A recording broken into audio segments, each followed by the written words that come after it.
ఇది ఎన్నికలప్పుడు ఇచ్చిన అడ్వర్టైజ్మెంటు, నిన్న విజయోత్సవ సభలో ఇచ్చిన ఈ అడ్వర్టైజ్మెంటు. ఒకసారి తేడా చూస్తే సూపర్ 6, సూపర్ 7 మారిపోయినాయి. సూపర్ 6, సూపర్ 7 అంశాలు మారిపోయినాయి.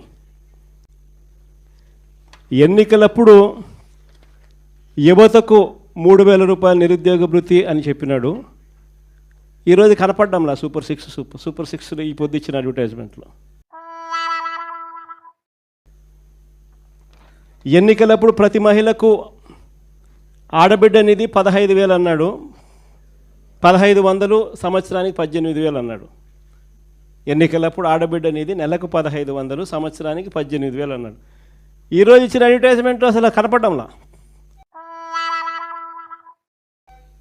ఆడబిడ్డ నిధి అనే సూపర్ 6 పథకం అసలు అడ్వర్టైజ్మెంట్లో లేదు. ఏ స్థాయిలో వీళ్ళు మోసాలు ఉన్నాయి అని చెప్పడానికి ఇదొక నిదర్శనం. అధికారంలోకి రాకమునుపు సూపర్ 6, సూపర్ 7 అంటే ఒకటని, అధికారంలోకి వచ్చిన తర్వాత 16 నెలల తర్వాత అసలు ఏమీ చేయకపోయినా కూడా సూపర్ 6, సూపర్ 7 చేసేసాము అని చెప్పి సూపర్ 6, సూపర్ 7లో ఉన్న అంశాలను మార్చేసి ఏకంగా దానికి విజయోత్సవాల పేరుతో బలవంతపు విజయోత్సవాలు కూడా జరిపించేసేసి చేసేసినాము అని చెప్పి కూడా చెప్పే గోబల్స్ ప్రచారం నిజంగా ఏ స్థాయిలో వీళ్ళది ఉంది అని చెప్పడానికి ఇది ఒక నిదర్శనం.